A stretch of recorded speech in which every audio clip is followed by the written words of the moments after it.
नमस्कार दोस्तों, आपका स्वागत है एसएनडी सोशियोलॉजी क्लासेस पर। और मैं आशा करता हूँ कि आप लोग स्वस्थ होंगे, मस्त होंगे और आप लोगों की पढ़ाई एकदम सही से चल रही होगी। और हम लोग देख रहे थे जो जीआईसी का पीवाईक्यू जो प्रीवियस ईयर के प्रश्न आए हुए थे, उसमें हम लोग 2021 का देख चुके थे 80 प्रश्नों का, और 2017 में हम लोग 80 प्रश्न देख चुके थे। और आज उसमें हम तीसरा पार्ट देखेंगे, क्योंकि 2017 में 120 प्रश्नों का प्रश्न पत्र आया था जो सब्जेक्ट का था। बाकी 30 प्रश्न उसमें जीएस के आए हुए थे। बाद में उसे घटाकर 120 कर दिया गया, और 120 करने के बाद 2021 में जब 120 किया गया तो उसमें 80 क्वेश्चन सब्जेक्ट के और 40 प्रश्न जीएस के आने शुरू हो गए।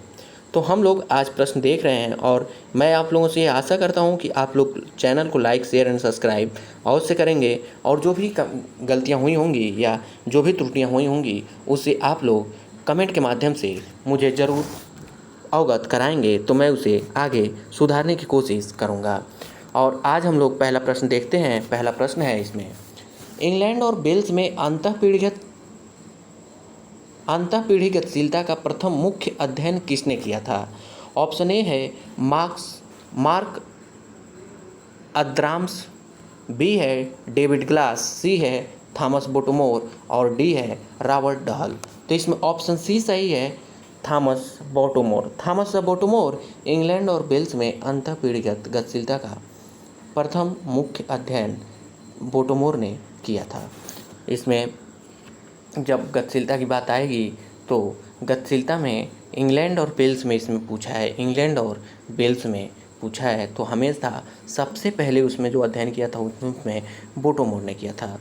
जो सामाजिक गतिशीलता है या अंतःपीढ़ीगत गतिशीलता है या अंतरापीढ़ीगत गतिशीलता है, इसको सबसे पहले सामाजिक गतिशीलता चैप्टर में हम लोग देखे हैं कि इसमें सबसे पहले इसकी बात लिप्सेट एम बेंडिक्स ने किया था। लिप्सेट एम बेंडिक्स ने किया था क्योंकि 1953 में उनकी एक पुस्तक थी social mobility in industrial society. 1953 में उस पुस्तक में लिखी थी, और उसी पुस्तक में इन्होंने अंतःपीढ़ीगत गतिशीलता एवं अंतरापीढ़ीगत गतिशीलता की बात कही थी। आगे हम प्रश्न देखते हैं। दूसरा प्रश्न है, आज का दूसरा प्रश्न है, यदि सामाजिक गतिशीलता की दर निम्न है तो वर्गीय सुदृढ़ता एवं एकजुटता अधिक होगी।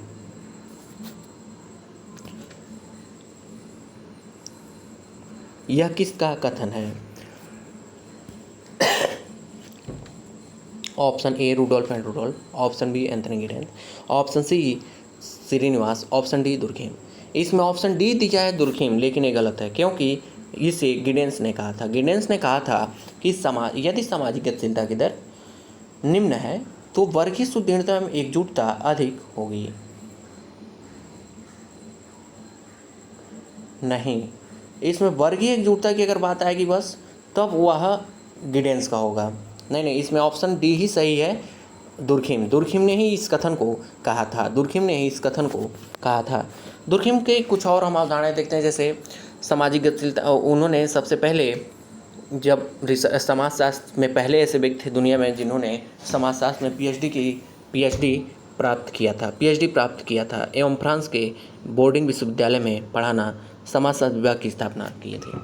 इसके बाद इनका जो पीएचडी का टॉपिक था वह था समाज में श्रम विभाजन। उसके बाद वह पुस्तक के रूप में भी प्रकाशित हुआ था। सबसे पहली पुस्तक के रूप में वह प्रकाशित हुआ 1853 में। दूसरा था the rules of social method 1895 में। तीसरी पुस्तक थी द सुसाइड 1997 में। चौथी पुस्तक थी the elementary forms of religious life जो 1912 में प्रकाशित हुई थी। मोरल्स एजुकेशन इनकी पुस्तक थी, मोरालिटी इनकी पुस्तक थी, और इन्होंने सबसे पहले धर्म के बारे में, धर्म का जो आदि स्वरूप था उसको टोटमवाद के रूप में इन्होंने देखा था, एवं टोटमवाद को इन्होंने ऑस्ट्रेलिया की अरुंटा जनजाति के अध्ययन के फलस्वरूप उसे एक अवधारणा के रूप में दिया था। पवित्र जो धर्म था उसको पवित्रता एवं अपवित्रता के रूप में इन्होंने दो भागों में बांटा था। इन्होंने कहा था कि हम धर्म या पवित्र वस्तु में आत्मा या टोटमवाद का विश्वास मानते हैं, और जो अपवित्र होता है उसको हम लोग पूजते नहीं हैं। तो इसी तरह से दुर्खिम ने बताया था। अगला हम देखते हैं। अगला प्रश्न है, निम्नलिखित में से किसका बयान है कि संस्कृति का मिलन वैश्वीकरण के युग का लक्षण है? ऑप्शन ए है रॉबर्टसन, ऑप्शन बी है एंथनी गिडेंस, ऑप्शन सी है सातवी एवं सातवी, ऑप्शन डी है केविन रॉबिन्सन। तो इसमें ऑप्शन बी है सही है, एंथनी गिडेंस। एंथनी गिडेंस ने कहा कि संस्कृति का मिलन वैश्वीकरण के युग का लक्षण है, क्योंकि जो गिडेंस हैं इन्होंने संस्कृति पर बहुत सारा अध्ययन किया था एवं आधुनिकता के बारे में भी इन्होंने अध्ययन किया, वैश्वीकरण के साथ साथ अध्ययन किया। इन्होंने समय स्थान दूरीकरण के बारे में भी बात कही थी। समय स्थान दूरीकरण के बारे में भी इन्होंने बात कही थी। तो हम आगे देखते हैं। अगला प्रश्न है, विकास का विश्व व्यवस्था सिद्धांत विकसित तथा विकासशील देशों के बीच संबंधों को स्पष्ट करता है। इस विश्व व्यवस्था सिद्धांत से निम्न में से कौन संबंधित है? ऑप्शन ए है गुरनार मेडल, ऑप्शन बी है आई वालस्टेन, ऑप्शन सी है एम.के. गांधी, ऑप्शन डी है अमर्त्य सेन। तो इसमें ऑप्शन बी सही है, वालस्टेन ने यह प्रश्न जो वालस्टेन का है, यह प्रश्न जो यूपीएचएससी असिस्टेंट प्रोफेसर 2022 जिसका पेपर अप्रैल 2025 में हुआ था, उसमें यह प्रश्न पूछा हुआ था कि विश्व व्यवस्था सिद्धांत की अवधारणा किसने दिया था? तो यह वालस्टीन ने इस अवधारणा को दिया था। इनके अनुसार जो वालस्टीन थे, इनके अनुसार इन्होंने कहा था कि विकास का विश्व व्यवस्था सिद्धांत विकसित तथा विकासशील देशों के बीच संबंधों को स्पष्ट करता है। आगे हम देखते हैं। अगला प्रश्न है, एक निम्न जाति की स्त्री का विवाह एक उच्च जाति के पुरुष के साथ को कहते हैं। तो इसमें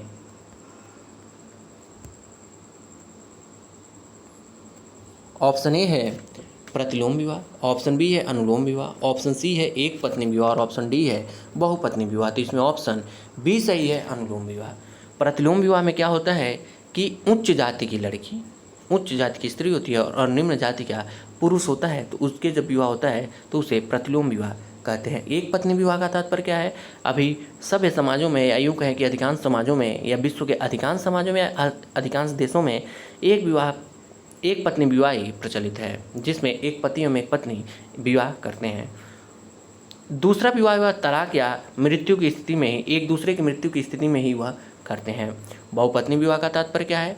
यह जनजातीय समाज का एक लक्षण है। उसमें, और या हम कह सकते हैं कि सरल समाजों में भी इस तरह के परिवार देखने को पाया जाता है। बहुपत्नी विवाह, इसमें क्या होता है कि एक पति के एक पुरुष की कई स्त्रियों से विवाह होते हैं या यौन संबंध वह स्थापित करता है, तो उसे बहुपत्नी विवाह कहते हैं। आगे हम देखते हैं। अगला प्रश्न है इसमें, यह किसने कहा है कि विवाह नातेदारी का स्रोत है? ऑप्शन ए है वेस्टरमार्क, ऑप्शन बी है राउटी कर्वे, ऑप्शन सी है मालिनोव्स्की और ऑप्शन डी है रेडफील्ड। तो इसमें ऑप्शन ए सही है, वेस्टरमार्क ने कहा कि विवाह नातेदारी का स्रोत है। तो इसमें जो वेस्टरमार्क है, इनकी पुस्तक थी the history of human marriage 1881 में इन्होंने एक पुस्तक लिखी थी और इसी पुस्तक में विवाह का इतिहास इन्होंने दिया था। जो वेस्टरमार्क हैं, उन्होंने शुरुआती या प्राचीन, या हम कहें कि जब समाज शुरू हुआ तो उन्होंने पितृसत्तात्मक परिवार को माना था एवं एक विवाही परिवार को ही उन्होंने मान्यता दी थी। आगे जो मालिनोव्स्की हैं, इन्होंने भी उनका सपोर्ट किया एवं कहा कि जो प्रारंभिक विवाह का स्वरूप था वह एक विवाही स्वरूप ही था, क्योंकि मालिनोव्स्की का एक बहुत ही प्रचलित कथन था, जो प्राचीन समाज है वह, या प्राचीन का जो समाज का स्वरूप रहा है वह एक विवाह था है और रहेगा। इस तरह की कथन से यह स्पष्ट होता है कि जो मालिनोव्स्की हैं, इन्होंने भी समाज के उत्पत्ति में जो विवाह का स्वरूप था उसे एक विवाही स्वरूप ही माना है। जो राउटी कर्वे हैं, इन्होंने भारत में भाषाई आधार पर एवं क्षेत्रीय आधार पर भारत का अध्ययन किया था। रेडफील्ड जो हैं, इन्होंने मैक्सिको के चानकोम गांव का अध्ययन किया एवं लघु परंपरा में बृहद परंपरा का अध्ययन किया था एवं इसी के साथ इन्होंने लोक नगरी सातत्य की अवधारणा भी दी थी।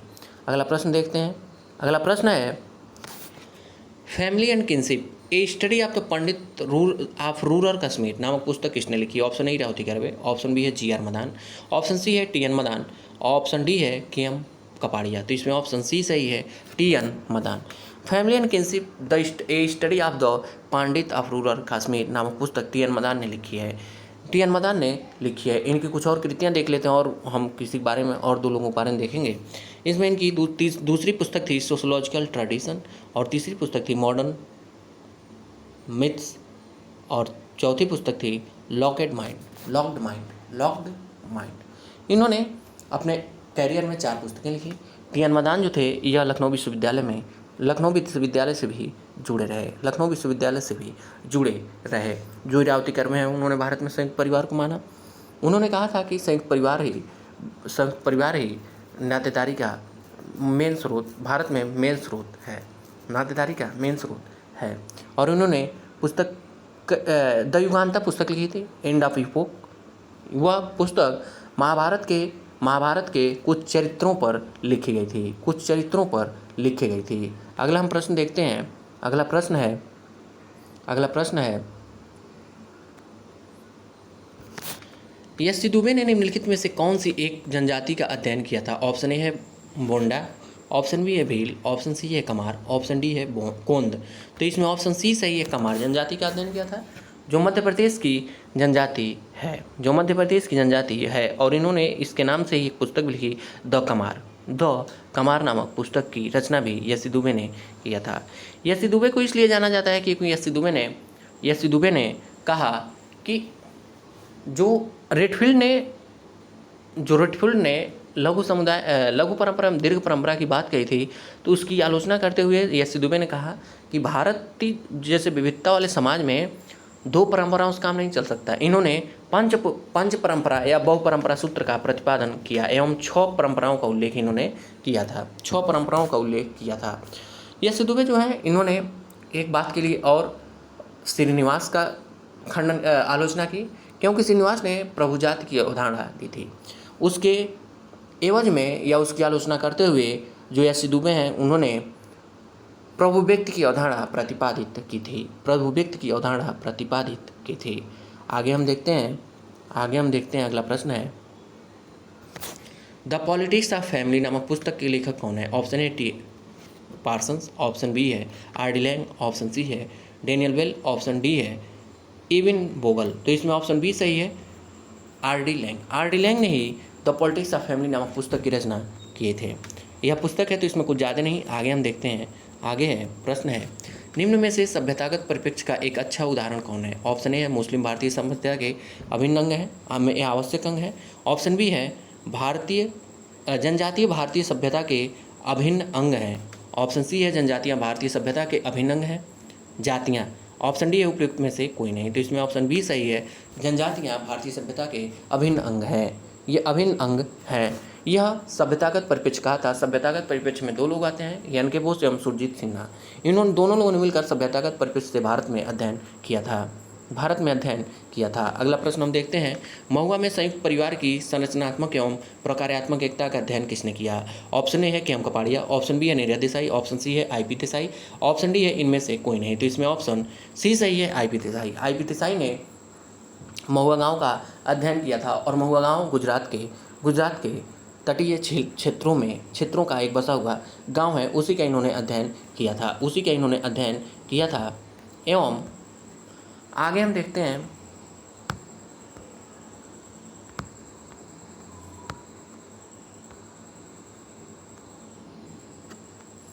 आगे है महुआ में संयुक्त परिवार की संरचनात्मक एवं प्रकार्यात्मक एकता का अध्ययन आई.पी. देसाई ने किया था।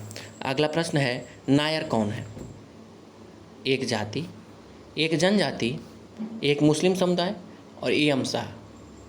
तो इसमें ऑप्शन बी सही है, एक जनजाति। जो एक जनजाति है वह नायर जो है वह एक जनजाति है। यह दक्षिण भारत के केरल में पाई जाती है। मालाबार तट पर नायर जनजाति पाई जाती है, जो मातृसत्तात्मक संयुक्त परिवार इसमें पाया जाता है। आगे हम देखते हैं। आगे है यह मिलान वाला प्रश्न है, तो इसमें हम लोग इसे मिलाते हैं। यह आंध्र वित्तई, इन्होंने सिरिपुरम का अध्ययन किया था। टी.एन. मदान जो है इन्होंने कश्मीर का अध्ययन किया था। लेविस जो हैं वह रामपुर का अध्ययन किए थे और श्रीनिवास रामपुरा का अध्ययन किए थे। यानी कि ए में 3, बी में 4, ए में 3, बी में 4, सी में 1 और डी में 2, यानी कि ऑप्शन बी सही है। इसमें ऑप्शन बी सही है। आगे हम प्रश्न देखते हैं। मिलान का है तो इसमें कुछ देखना तो है नहीं। आगे हम प्रश्न देखते हैं। प्रश्न है, निम्न में किसने बाजार और संपत्ति की स्थिति के रूप में सामाजिक वर्गों का विश्लेषण किया है? ऑप्शन ए है मैक्स वेबर, ऑप्शन बी है गोल्डथोर्प, ऑप्शन सी है दुर्खेम, ऑप्शन डी है टी पार्सन। तो इसमें ऑप्शन ए सही है, मैक्स वेबर। मैक्स वेबर ने बाजार और संपत्ति की स्थिति के रूप में सामाजिक वर्गों का विश्लेषण किया था, क्योंकि वेबर ही थे जिन्होंने बाजार और संपत्ति की स्थिति के रूप में सामाजिक वर्गों का विश्लेषण किया एवं कहा कि जो वर्ग हैं वह बाजार में ही अपनी स्थिति या परिस्थिति के द्वारा पहचाने जा सकते हैं। जो वेबर हैं इन्होंने 1905 में पुस्तक लिखी थी, the Protestant ethic of the spirit of capitalism 1905। इन्होंने रिलीजन ऑफ इंडिया 1916 17 पुस्तक लिखी। द रिलीजन ऑफ चाइना 1916 पुस्तक लिखी। उसके बाद इन्होंने इकोनॉमी एंड सोसाइटी की बात कही। इकोनॉमी एंड सोसाइटी की बात इन्होंने कही थी। इसके साथ ही इन्होंने वेस्टहैंड की अवधारणा दी थी, जो एक जर्मन शब्द था। उसका हिंदी रूपांतरण था व्याख्यात्मक। और जो वेबर हैं इन्हें व्याख्यात्मक समाजशास्त्र का पिता भी कहा जाता है। आगे हम देखते हैं। इसमें आगे है, कथनीय है ग्रामीण सामाजिक अंचल में संयुक्त परिवार विलुप्त होते जा रहे हैं। कथनार है संयुक्त परिवार में व्यक्तिगत सफलता को मान्यता नहीं दी जाती है। व्यक्तिगत सफलता नहीं दी जाती है। तो इसमें ऑप्शन बी सही है। ए और आर दोनों सही है, परंतु आर ए की सही व्याख्या नहीं करता है क्योंकि जो संयुक्त परिवार है वह इसमें लिखा है कि संयुक्त परिवार ग्रामीण अंचल में विलुप्त होता जा रहा है। सही है, क्योंकि अब धीरे धीरे लोग औद्योगिक समाजों की तरफ या औद्योगिकरण की तरफ अपने आप को जब विचलित करते हैं तो वह संयुक्त परिवार से बिछड़ जाते हैं। और इन्होंने कहा संयुक्त परिवार में व्यक्तिगत सफलता को मान्यता नहीं दी जाती। यह गलत है। दोनों सही है लेकिन व्याख्या नहीं गलत, क्योंकि वह कह रहा है ग्रामीण समाज में संयुक्त परिवार टूटते जा रहे हैं और ये कह रहा है कि उसमें व्यक्तिगत जो सफलता है उसको मान्यता नहीं दी जाती। दोनों अलग अलग बातें कह रहे हैं, तो व्याख्या तो नहीं होगा। आगे हम प्रश्न देखते हैं। अगला प्रश्न है,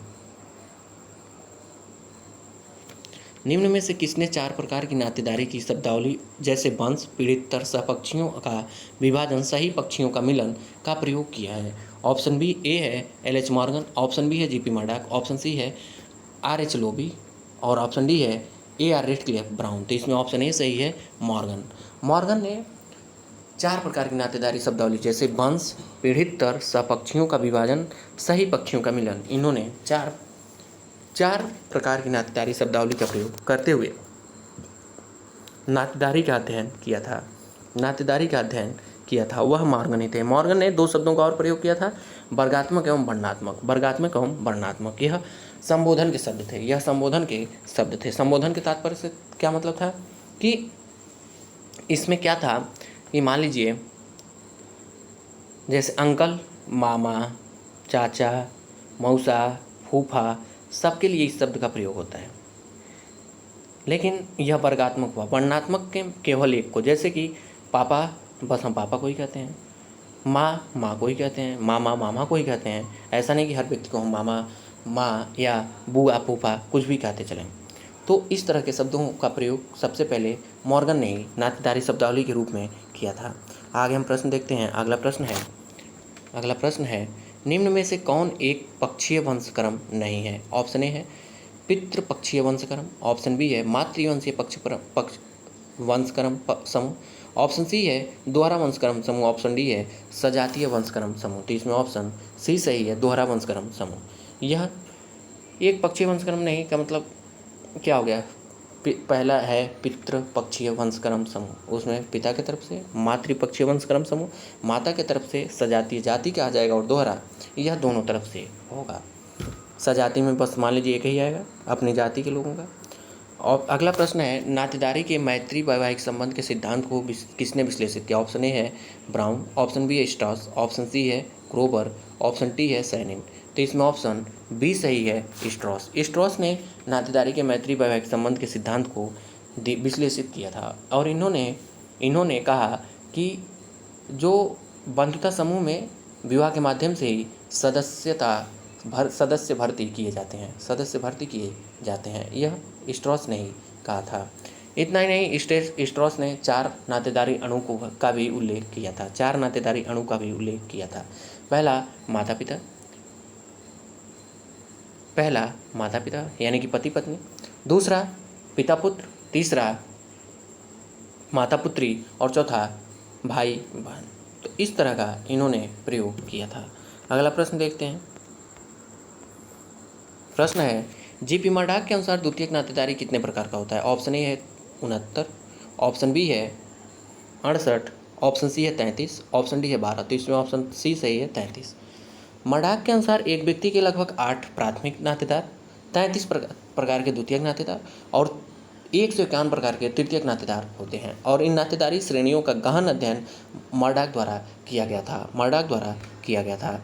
अगला प्रश्न है, वंशावली प्रविधि संबंधित है जाति सूचना से, ऑप्शन बी है वर्ग सूचना से, ऑप्शन सी है नातेदारी सूचना से, और ऑप्शन डी है मित्रता आधारित सूचना से। तो इसमें ऑप्शन सी सही है, नातेदारी सूचना से।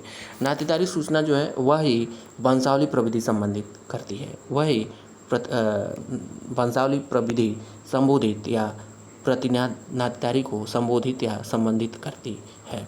अगला प्रश्न देखते हैं। अगला प्रश्न है, निम्न में से कौन हिंदू जजमानी व्यवस्था नामक पुस्तक के लेखक हैं?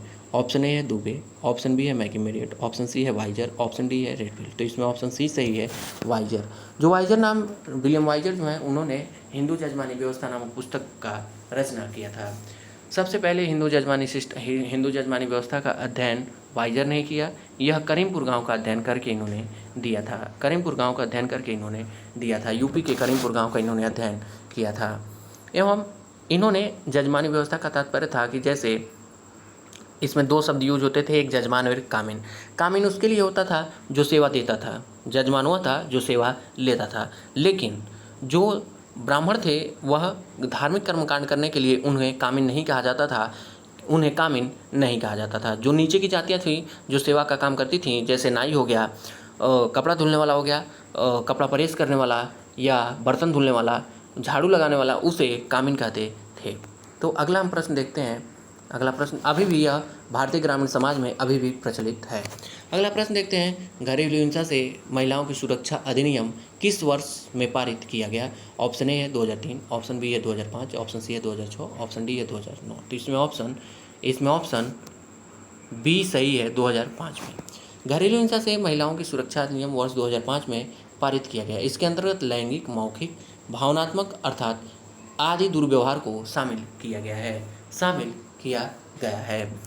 तो इसमें क्या था कि मान लीजिए बहुत से दहेज के लिए या किसी अन्य प्रकार से विवाह के बाद महिलाओं को मार दिया जाता था या उनके साथ दुर्व्यवहार किया जाता था। इसीलिए इसी समस्या को देखते हुए घरेलू हिंसा अधिनियम 2005 पारित किया गया था महिलाओं की सुरक्षा के लिए। लेकिन अभी भी इस कानून का उतना जागरूकता फैलाया जाए इस कानून के बारे में, और लोगों को इस कानून के बारे में अवगत कराया जाए, जिससे महिलाएं ज़्यादा से ज़्यादा इस कानून का प्रयोग कर अपने जीवन को सुरक्षित कर सकें।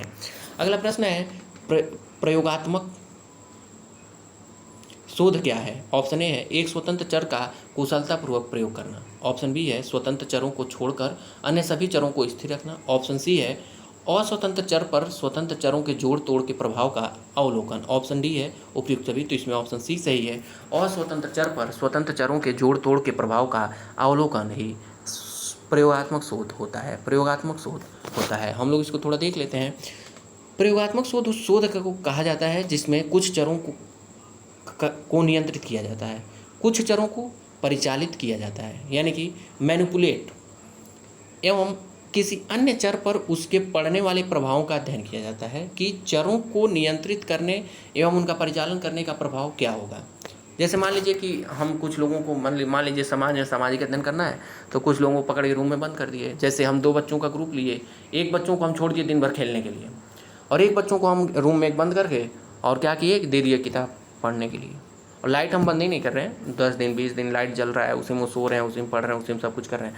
बाकी जो बाहर के बच्चे वो खेल रहे हैं। अब क्या हुआ कि एक डेट निर्धारित होती है, उसके बाद हम छोड़ते हैं।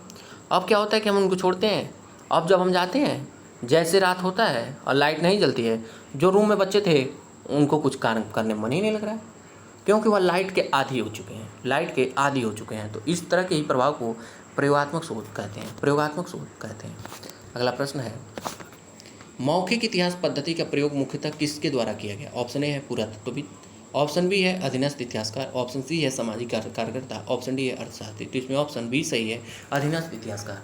मौखिक इतिहास पद्धति का प्रयोग मुख्यतः अधीनस्थ इतिहासकार द्वारा किया गया। मौखिक इतिहास एवं वृत्तांत या ऐतिहासिक सामग्री को संकलित करने की एवं सुरक्षित रखने की प्रमुख पद्धतियाँ मानी जाती हैं। इन दोनों का प्रमुख आधार उन व्यक्तियों का अभिलिखित साक्षात्कार होता है जिन्होंने भूतकालीन घटनाओं में सहभागिता की है अथवा जो पुरातन जीवन पद्धति का अनुभव रखते हैं।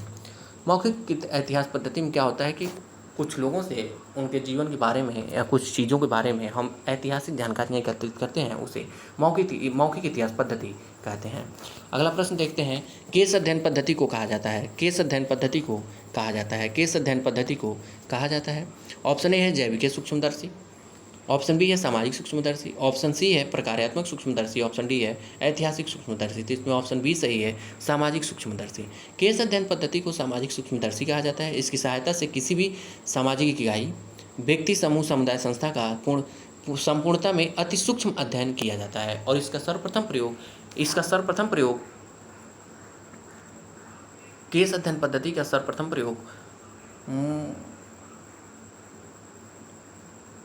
होता है तो उसमें क्या होता है, किसी एक व्यक्ति समूह के लिए गहन अध्ययन किया जाता है। अगला प्रश्न देखते हैं। प्रश्न है, सामाजिक अनुसंधान का पहला चरण क्या है? उपकल्पना का निर्माण करना, ऑप्शन बी है समस्या का निर्माण या निर्धारण करना, ऑप्शन सी है प्रश्नावली का निर्माण करना, ऑप्शन डी है शोध अभिकल्प का निर्माण करना। तो इसमें ऑप्शन बी सही है, समस्या का निर्धारण या निर्माण करना ही सामाजिक शोध का पहला चरण है। इसमें कुछ चरण दिए गए हैं, देखते हैं। सामाजिक अनुसंधान का चरण होता है समस्या का निर्धारण या निर्माण करना, उपकल्पना या परिकल्पना का निर्माण करना, चरों का चयन करना, चौथा होता है निदर्शन या प्रतिचयन, पांचवा होता है सामग्री का संकलन, छठा होता है सामग्री का विश्लेषण और आठवां होता है प्रतिवेदन या रिपोर्ट तैयार करना या निष्कर्ष लिखना ही सामाजिक अनुसंधान के कुछ चरण होते हैं। लास्ट तक 7 चरण लगभग होते हैं। अगला प्रश्न देखते हैं। अगला प्रश्न है निम्न में से किसने सबसे पहले समाजशास्त्रीय शोध में तुलनात्मक पद्धति का प्रयोग किया? ऑप्शन ए है दुर्खिम, ऑप्शन बी है स्पेंसर, ऑप्शन सी है मार्क्स, ऑप्शन डी है काम्ट। तो इसमें ऑप्शन ए सही है, दुर्खिम। दुर्खिम ने सर्वप्रथम सामाजिक शोध में तुलनात्मक पद्धति का प्रयोग किया था। किसमें? सामाजिक शोध में दुर्खिम ने सबसे पहले समाजशास्त्रीय शोध में तुलनात्मक पद्धति का प्रयोग किया। उन्होंने आत्महत्या तथा समाज में श्रम विभाजन के अध्ययन के लिए इस पद्धति का प्रयोग किया था, क्योंकि उन्होंने जब आत्महत्या का अध्ययन किया था तो 11 देशों का अध्ययन किया था, 11 देशों का उन्होंने अध्ययन किया था, उसी में इन्होंने तुलनात्मक पद्धति का प्रयोग किया था। अगला हम प्रश्न देखते हैं। गुणात्मक आंकड़े होते हैं शाब्दिक एवं अवलोकित। ऑप्शन बी है सांकेतिक, ऑप्शन सी है संख्यांकीय विश्लेषण, ऑप्शन डी है सारणीकृत। तो इसमें ऑप्शन ए सही है, शाब्दिक एवं अवलोकित, इसे गुणात्मक आंकड़े कहते हैं। अगला हम देखते हैं। यह शोध का एक प्रकार है। गुणात्मक एवं परिमाणात्मक 2 होते हैं। दूसरा है, इसमें अगला प्रश्न है, कार्ल पियर्सन संख्यांकी में किस योगदान के लिए जाने जाते हैं? ऑप्शन ए है सहसंबंध गुणांक के लिए, ऑप्शन बी है रिग्रेशन विधि के लिए, ऑप्शन सी है माध्य गणना के लिए, ऑप्शन डी है काई स्क्वायर टेस्ट के लिए। तो इसमें ऑप्शन ए सही है, सहसंबंध गुणांक के लिए। सहसंबंध गुणांक के लिए पियर्सन को जाना जाता है। पियर्सन सामाजिक शोध में बहुत महत्वपूर्ण वैज्ञानिकों में से एक हैं और इनका प्रश्न हमेशा हर पेपर में जरूर पूछा जाता है। अगला प्रश्न देखते हैं, इनमें से कौन एक आंकड़ा संकलन की विधि के रूप में प्रयोग नहीं किया जाता है? ऑप्शन ए है जनगणना, ऑप्शन बी है व्यक्तिगत अध्ययन, ऑप्शन सी है अवलोकन, ऑप्शन डी है इन्वेंटरी अभिलेख प्रबंधन। तो इसमें ऑप्शन डी है इन्वेंटरी अभिलेख प्रबंधन। इन्वेंटरी अभिलेख प्रबंधन का प्रयोग नहीं किया जाता है आंकड़ा संकलन में। आंकड़ा संकलन में जनगणना, व्यक्तिगत अध्ययन और अवलोकन का प्रयोग किया जाता है। इसके साथ ही हम साक्षात्कार को, अनुसूची को, प्रश्नावली को, इनको भी आंकड़ा संकलन के लिए प्रयोग कर सकते हैं, आंकड़ा संकलन के लिए प्रयोग कर सकते हैं। अगला प्रश्न देखते हैं, वह आंकड़ा संकलन की तकनीकी होती है। अगला प्रश्न है, निम्न में से कौन केंद्रीय प्रवृत्ति का माप नहीं है? ऑप्शन ए है माध्य, ऑप्शन बी है माध्यिका, ऑप्शन सी है बहुलक, ऑप्शन डी है टी टेस्ट। टी टेस्ट जो होता है वह केंद्रीय प्रवृत्ति का माप नहीं है, यह एक प्रकार का अनुमानात्मक आंकड़ा है, जबकि माध्य, माध्यिका एवं बहुलक केंद्रीय प्रवृत्ति की माप है। अगला हम प्रश्न देखते हैं। अगला प्रश्न है, यह क्या है? इस प्रकार का प्रश्न किस प्रकार के अनुसंधान प्रारूप में किया जाता है? ऑप्शन ए है प्रयोगात्मक, ऑप्शन बी है वर्णनात्मक, ऑप्शन सी है अन्वेषणात्मक, ऑप्शन डी है निदानात्मक। तो इसमें ऑप्शन बी सही है। वर्णनात्मक में यह क्या है का वर्णन किया जाता है। वर्णनात्मक अनुसंधान प्रारूप में अध्ययन विषय के संबंध में प्राप्त सभी प्राथमिक तथ्यों का यथावत विवरण प्रस्तुत किया जाता है, अर्थात यह क्या है का वर्णन किया जाता है। अगला प्रश्न देखते हैं। प्रश्न है, सहसंबंध गुणांक का मूल्य हमेशा किन के बीच होता है? ऑप्शन ए है +2 और -2, ऑप्शन बी है 1 और 9, ऑप्शन सी है -1 + 1 और ऑप्शन डी है 1 और 10। तो इसमें ऑप्शन सी सही है। -1 से +1 के मध्य सहसंबंध गुणांक का मूल्य हमेशा होता है। अगला प्रश्न देखते हैं। अगला प्रश्न है, जिस प्रकार के निदर्शन में प्रत्येक इकाई को चयन होने का बराबर अवसर होता है को कहा जाता है? ऑप्शन ए है उद्देश्यात्मक परिवर्तन निदर्शन, उद्देश्यपरक निदर्शन, ऑप्शन बी है यादृच्छिक निदर्शन, ऑप्शन सी है जनगणना, ऑप्शन डी है संरचित निदर्शन, संस्तरित निदर्शन। तो इसमें ऑप्शन बी सही है, यादृच्छिक निदर्शन। यादृच्छिक निदर्शन में प्रत्येक इकाई को चयन होने का बराबर का अवसर होता है। इस पद्धति में निदर्शन का चुनाव मनुष्य के हाथ से निकालकर दैव योग द्वारा होता है।